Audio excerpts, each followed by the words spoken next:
Second place taken by Sterling Marlin, Ricky Craven, Mark Martin battling there. Right there for second place. That's about 3 seconds behind race leader Rusty Wallace.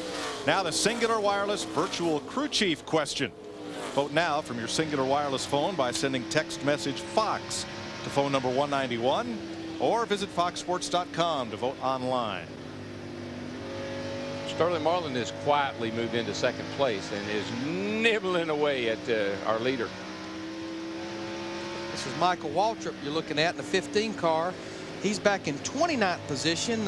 He's trying the bottom of the racetrack right here. Car hadn't looked all that sporty.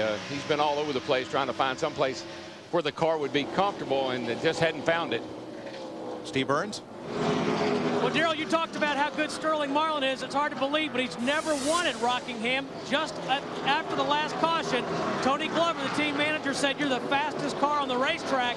And the longer this race goes, on long green flag runs, that 40 car is the fastest. And he's backing that up, just what we're seeing, Steve, on the stopwatch and watching the timing monitor. And our pole sitter Dave Blaney has given up a spot to last year's winner of this race, Matt Kenseth.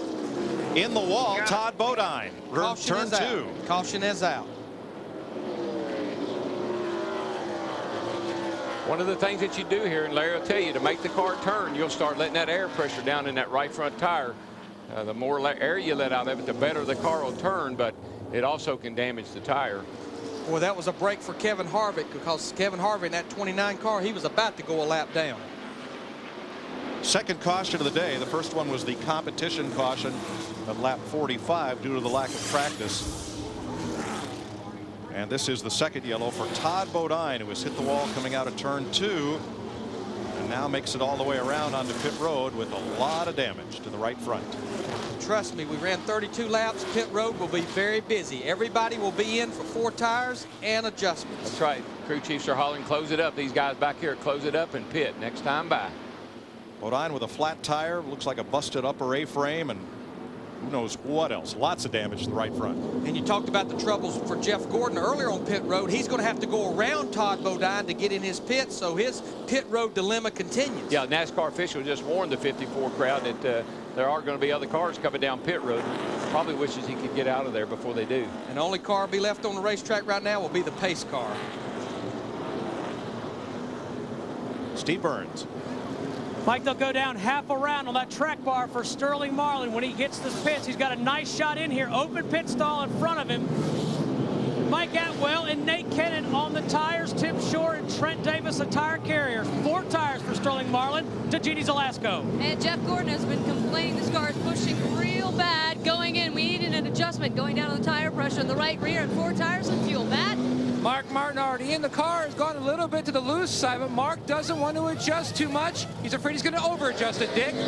Rusty Wallace came in with the lead. They're going to fire 4 tires at it. No changes. That car is virtually perfect. Right in front of him, Ricky. Oh, and the number 6, Mark Martin, has beaten Wallace off pit road. Craven has asked for more bite, and he's going to take off in the middle of the pack. Bobby Labonte in the 18 car, he's going to jump from 6th to 3rd, so that crew getting the job done as well. You don't often see Rusty's crew beat off pit road. You know, I think at Wilbur, Billy Wilmer, his crew chief's actually changing right front tire today, or front tires today, because they're looking for somebody to do that job. Todd Bodine has gone to the garage, and repairs continue on Junior's car. See, Dale Earnhardt Jr. in 8 car, trust me, if they're thinking about changing that brake rotor, you're still going to lose a lot of laps, but now would be the time to do it, not while we're green flag racing. Well, I'm sure right now they're just trying to analyze the problem, looking down in there, seeing if they can see anything, see what they need to do. Here goes Mark. He beat Rusty by a lot. Oh, yeah. A clear winner on the race off pit road. 89 laps complete. One of the toughest tracks to tame in NASCAR. We're racing at the Rock. It's the Subway 400 on Fox.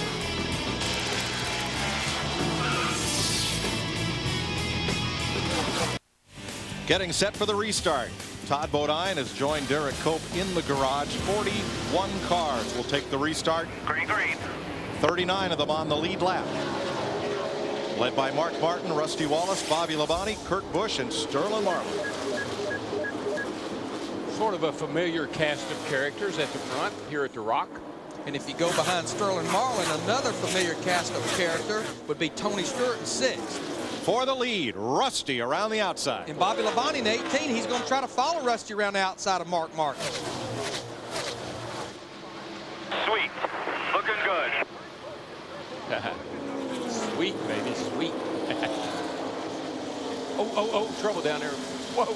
Blaney got roughed up there as they were 3 wide in the middle of the corner. They had him sideways. It's a battle for 16th right here. Dale Jarrett, the UPS car. Mike Skinner in the 4 car right behind Dave Blaney.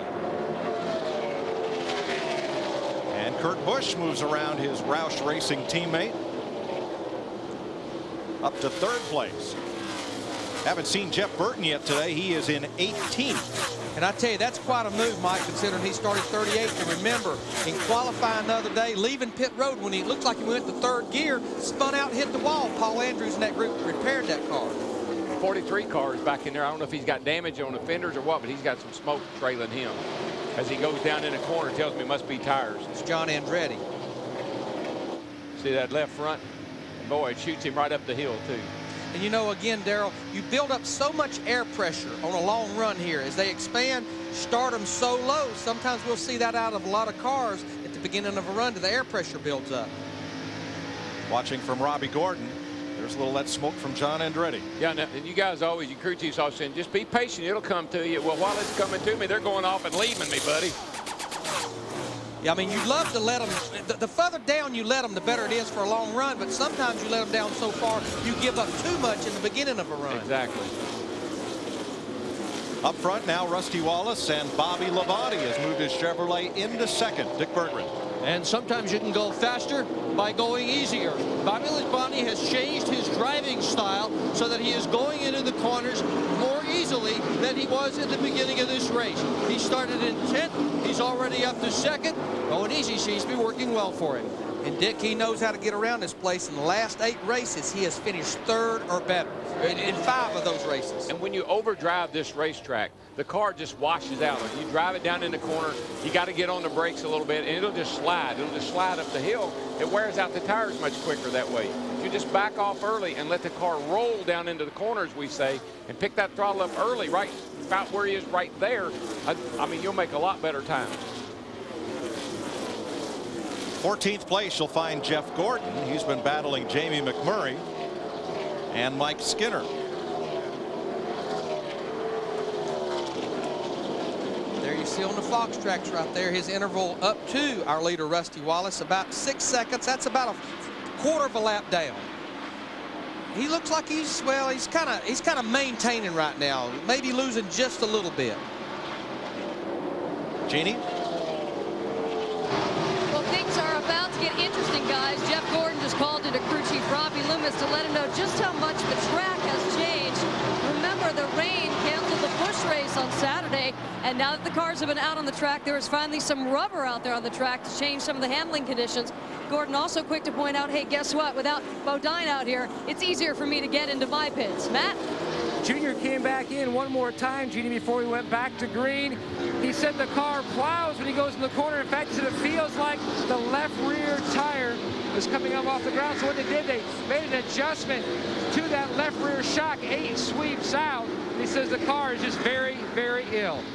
Steve? Well, Matt, Kevin Harvick is struggling today on that last stop. They pulled spring rubbers out of the left front and the right rear. The car is terrible loose. Crew Chief Gil Martin said when they tested here that they just weren't sure if they got a handle on it, and they don't today. And that's one of the reasons they tested here. They just never felt like they've had a handle on this racetrack with Kevin Harvick. And my experience has been when you got to start adjusting the shocks in the race, you're in big trouble. It's going to be a long day. Yes.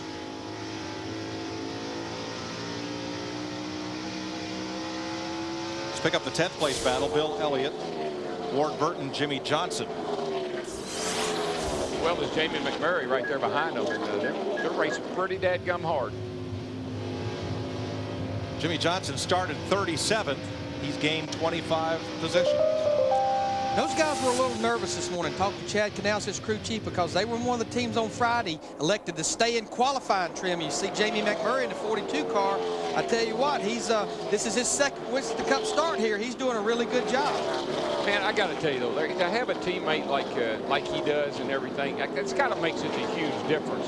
Getting the car set up right, And having those notes to look at from past experience here, it makes just a huge difference. Here goes McMurray looking to the inside of Johnson, and there wasn't room when they got to the corner, and now there is on the bottom.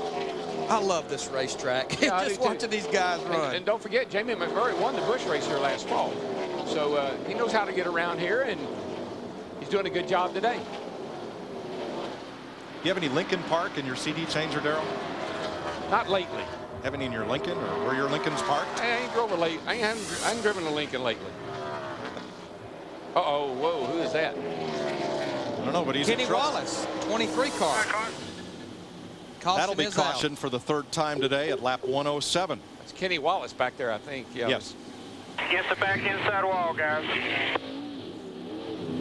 Off turn 2, down the back straightaway. Most everything happens off turn 2 here. It's just so hard to get off of that turn. Boy, he has put that thing right to put the nose right in the wall.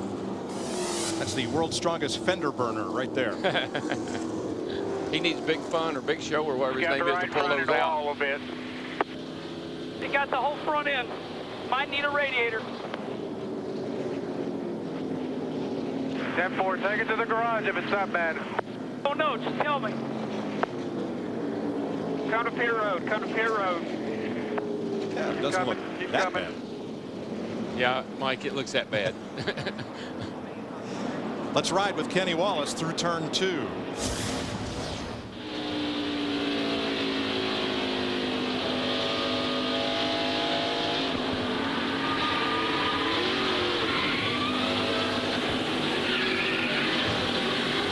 Either he got a little help or that thing just jumped loose. Maybe we'll see right here. Yeah, let's see who's behind him here. Whoops. One whack Jack. Whoops. Jack Sprague. Yeah, Zero car. imagine that. Now this puts the tire deal in perspective. 15 laps, everybody's to pit road, 4 more tires and adjustments, Steve Burns. And Sterling Marlin wants them to raise that track bar. They dropped it a few laps ago, Larry Mack. They want it back the way they had it. 4 tires again for Sterling Marlin in the 40 car. Let's go to Matt Yoakum. And Mark Martin looking for his 3rd Rockingham win. No adjustments on the 6th car. He said, leave it like it is, Ben. Today. Rusty Wallace again calls for no changes. Another 4-tire stop right behind him. Bobby Labonte came into this pit stop running in 2nd position. He is looking for a little bit more bite in his car. Rusty first off pit road, followed by the 6 of Mark Martin again. Ooh, long stop for Blaney there. I think he must be making some of those adjustments, taking some spring rubbers out or something. And you know, Mark Martin, remember the last stop as well, he didn't want any adjustments. He lost a lot of ground, as you see him still working on Kenny Wallace, the 23 car here on pit road. But his car looked like after about 10 laps, it started really coming in, and he was just as quick as the leaders. Sterling Marlin evidently was a little bit loose. They dropped that track bar. It's like, you hadn't tightened me up. Now I'm pushing in loose, raise it back up. And you know, Mike, one thing I used to do a lot of rookie orientation meetings at the track, and we'd always tell them, when we leave here, nobody wants to mention your name. That's a good day. Right.